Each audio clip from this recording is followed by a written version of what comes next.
পুরো বিশ্বটাই আমাদের। আর আমরা আখিরুজ্জামানের হাদিসগুলো থেকে এটা স্পষ্ট জানতে পারি যে ইনশাআল্লাহ তাআলা বাইতুল মুকাদ্দাস হবে আমাদের খেলাফার প্রাণ কেন্দ্র ইনশাআল্লাহ, এবং আমাদের কন্টিনেন্টে খোরাসান। আমরা আসলে এটাকে এখন কায়েম করব কিভাবে? এই প্রশ্নটা কি গুরুত্বপূর্ণ না গুরুত্বপূর্ণ না? অনেকে অনেকভাবে ব্যাখ্যা করছেন। কেউ বলছেন যে এটা কায়েম করতে হবে অমুক পদ্ধতিতে, কেউ বলছেন তমুক পদ্ধতিতে, কেউ বলছেন যে শুধু দাওয়াতের মাধ্যমে, কেউ বলছেন শুধু জিহাদ, কেউ বলছেন সরাসরি শুধু কিতাল, কেউ বলছেন ডেমোক্রেসি, কেউ বলছেন ভোটাভুটি, কেউ বলছেন বুলেট, কেউ বলছেন ব্যালট। তাহলে আসলে যাবোটা কোথায় এবং সুন্নাহ ভিত্তিক পদ্ধতিটা কি? এটার উত্তর দেওয়ার আগে আমি একটা প্রশ্ন করি আপনাদেরকে। আমাকে আপনারা বলেন যে দিন কায়েম করাটা কি ইবাদত না এটা একটা দুনিয়াবি কাজ? বলেন। আচ্ছা, এখন আমাকে বলেন যে ইবাদত কবুল হওয়ার শর্ত কয়টা? বলেন বলেন। দুইটা বা তিনটা? ঠিক আছে তো ভাই, বলেন, সাহস করেন। দুইটা বা তিনটা, তাই না? প্রথমটা হচ্ছে আল্লাহ পাকের সন্তুষ্টির জন্য হতে হবে। তাহলে আমরা দিন কায়েম করতে গেলে কার সন্তুষ্টি থাকবে আমাদের মাথায়?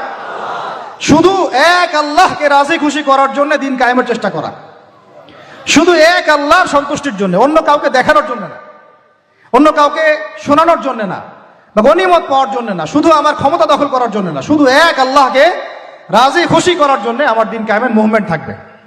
এই জায়গায় কিন্তু অনেকের ইখলাস নষ্ট হয়ে যায়, আন্দোলন ব্যর্থ হয়ে যায়। আমাকে বলেন যে এখন এতদিন যা হলো, এখন যা হচ্ছে, ভবিষ্যতে যা হবে, এখানে পুরো সিস্টেমটার মধ্যে ইখলাস কি এটা ছিল যে আল্লাহর জমিনে আল্লাহর তাওহীদ কায়েম করা?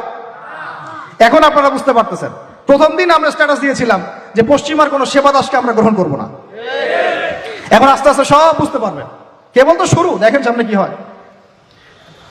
শোনেন, এই উসুলটা মাথায় রাখেন। যখন একটা কওম জুলুম করতে থাকে, যখন একটা কওম জুলুমের উপর জুলুম করতে থাকে, আল্লাহ পাক তার উপরে আরো বড় জালেম চাপায় দেন।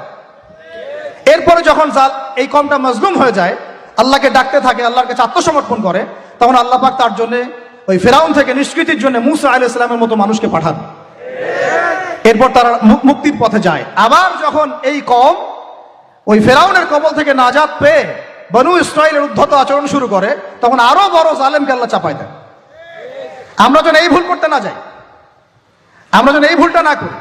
আল্লাহ পাক যদি আমাদেরকে ফিরাউনের কবল থেকে নাজাত দিয়ে থাকেন, আমরা যেন উদ্ধত বনু ইসরাইল না হয়ে যাই। এটা আমার খুব হৃদয়ের ভিতর থেকে একটা আকুতি আর কি। তো মূল কথায় আসি যে আল্লাহ পাকের সন্তুষ্টি হবে আমার উদ্দেশ্য, ইখলাস ঠিক রাখতে হবে প্রত্যেকটা কাজের। আপনারা বই মেলায় কেন এসেছেন? আল্লাহকে রাজি খুশি করার জন্য। আমি কেন কথা বলছি? আল্লাহকে রাজি খুশি করার জন্য। আমরা ওস্তাদকে শ্রদ্ধা সম্মান কেন করি? আল্লাহকে রাজি খুশি করার জন্য। নাকি ওস্তাদ আপনাকে প্রশংসা করবেন সেজন্য? নাকি এখানে আপনি কোনো স্বার্থ পাবেন সেজন্য? শুধু এক আল্লাহকে রাজি খুশি করার জন্য যখন আমরা সবাই কাজ করব, দেখবেন অটোমেটিক্যালি তাওহীদ প্রতিষ্ঠা হয়ে গেছে ইনশাআল্লাহ। আপনারা যখন সিরাত পড়বেন দেখবেন খায়বার যুদ্ধের পরে মদিনা ফেরার পথে আরো দুই একটা যুদ্ধ হয়েছে। ওই দুই একটা যুদ্ধের মধ্যে কিছু ইহুদি ওত পেতে আক্রমণের চেষ্টা করেছিল। সেখানে নবী সাল্লাল্লাহু আলাইহি ওয়াসাল্লামের একজন খাদেম ছিল।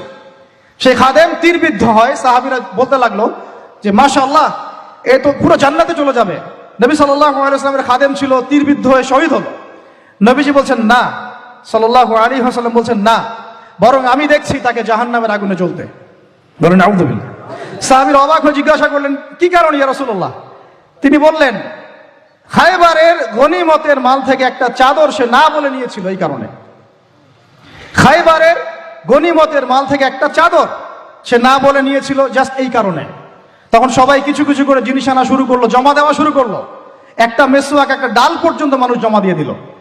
নবীজি বলেন, এগুলো ছিল জাহান্নামের অংশ, যা তোমরা জমা দিলে। তাহলে আমাদের পুরো মুভমেন্টের উদ্দেশ্য কি হবে বলেন? আজকের আলোচনা সব ভুলে গেলে একটু ভুলে যায় না, আমাদের পুরো উদ্দেশ্যটা কি হবে? শুধু এক আল্লাহকে রাজি খুশি করার জন্য।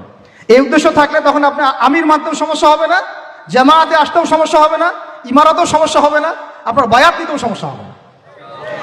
এখানে যদি স্বার্থ থাকে তখন আপনি কিন্তু এখানে এড়াই যাবেন না। আমি কেন তাকে মানবো? আমি কি কম বড় আলেম? হ্যাঁ, আমি কেন জামায়ায় যাব? আমার কি আলাদা জামায়া করার সুযোগ নাই? আমি কি সিরাত কম বুঝি? আমি কি দিন কায়েম কম বুঝি? আমি কেন ঐক্যের জন্য নরম হব? আমি কি বেহকের উপর আছি? এই যে বিষয়গুলো তখনই আসে যখন ইখলাস ঠিক থাকে না।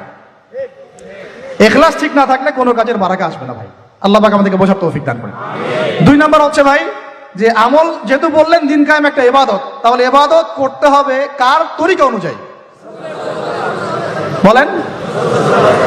এটা আপনারা সবাই এক বাক্যে স্বীকার করছেন, নবী সাল্লাল্লাহু আলাইহি ওয়াসাল্লামের সুন্নাত এবং তরিকা ছাড়া দিন কায়েমটা ইবাদত বলে গণ্য হবে না।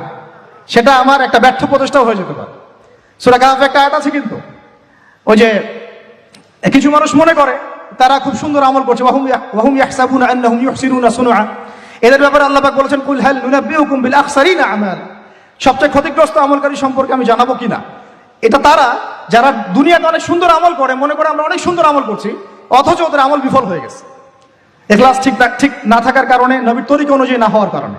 তাহলে এখন যদি আমরা এগ্রি করি যে হ্যাঁ দিন কায়েমটা নবী সাল্লাল্লাহু আলাইহি ওয়াসাল্লামের পদ্ধতিতেই করতে হবে, তাহলে আমাকে সিরাতে আসতে হবে কি আসতে হবে না? সুন্নাতে আসতে হবে কি আসতে হবে না?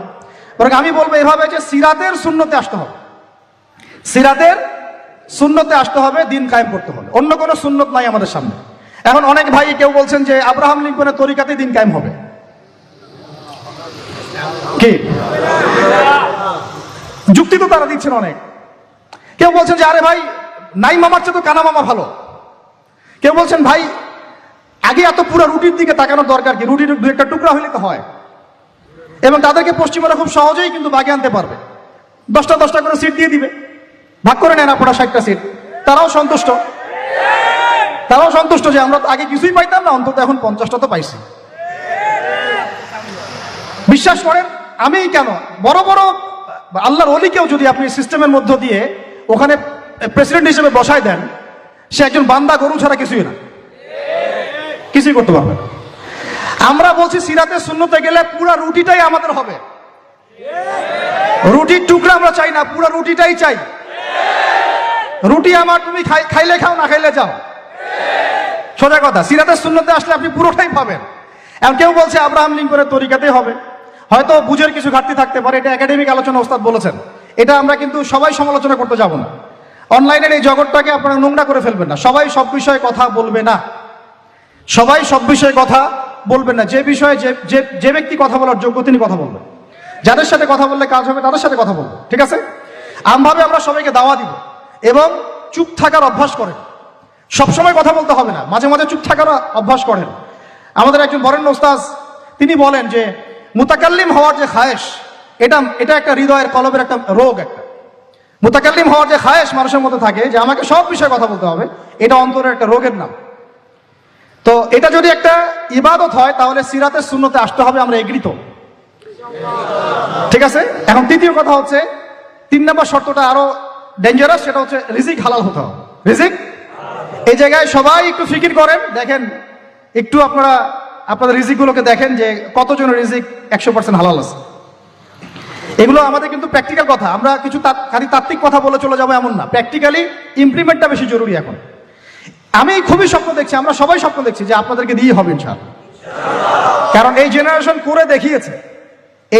করে দেখিয়েছে, এবং তারা আমাদেরকে দেখিয়েছে কোন ভাষায় কথা বললে কাজ হয়। এতদিন তো আমরা বলে আসতাম, তো এই ভাষার কথা বললে আপনারা আমাদেরকে অনেক ট্যাগ দিতেন, ঠিক আছে?